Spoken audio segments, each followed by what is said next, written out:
अच्छा, अब्दुल कलाम जी की एक बात मेरे दिल को छू गई।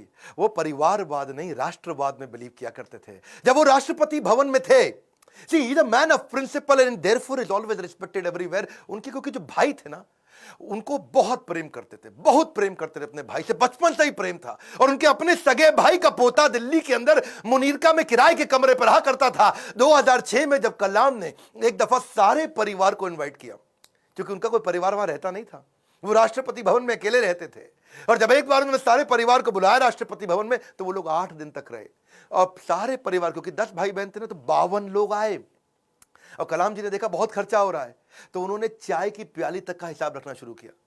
सब लोगों को उन्होंने अजमेर शरीफ प्राइवेट बस करके भेजा, उसका भी हिसाब रखना शुरू किया। उन्होंने अपने अकाउंटेंट से सारा हिसाब बनवाया और बोला कि ये कितना बना, तो देखा 3,52,000 रुपए का चेक उन्होंने अपनी तनख्वाह से काट के दिया। और क्या कहा कि राष्ट्रपति भवन की जिम्मेदारी केवल राष्ट्रपति की होती है, पूरे परिवार की नहीं होती है। अब्दुल कलाम जी इतने विनम्र व्यक्ति थे, विनम्रता ताज के बिना राजसी गौरव है।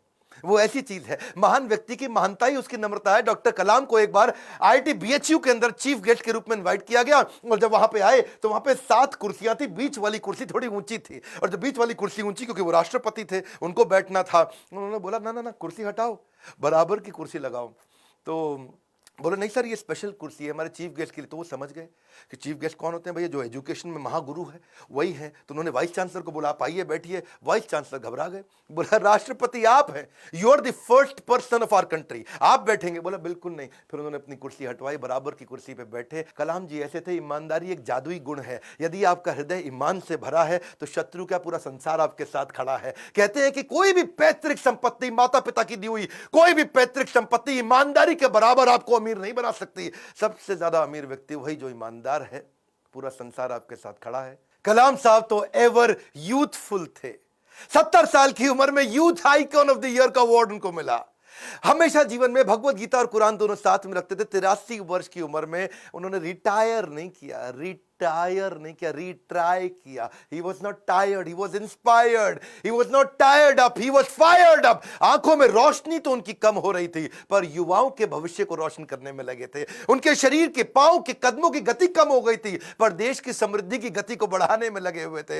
एक असाधारण, एक अनोखा, अस्वाभाविक, अलौकिक व्यक्तित्व के 2015 में हमेशा के लिए हमको अलविदा करके चले गए। और कहां गए? उसी आईआईएम शिलोंग के अंदर आखिरी लेक्चर देते वक्त जैसे क्षत्रिय अपने युद्ध के मैदान में लड़ाई करते हुए वीर गति को प्राप्त करता है, ऐसे ही आईआईएम शिलोंग के अंदर लेक्चर देने के बाद तुरंत वहीं लेक्चर देते वक्त जो कल था वो आज नहीं है, जो आज है वो कल नहीं होगा, वैसे ही इस ब्रह्मांड में दूसरा कोई कलाम नहीं होगा। स्विट्जरलैंड जैसा देश जो साइंटिफिक रिसर्च के मामले में 8वें पायदान पे आता दुनिया में, और जब वो 26 मई कलाम स्वयं जब उनके देश गए थे, तो वही स्विट्जरलैंड उसको साइंस डे के रूप में मनाता है।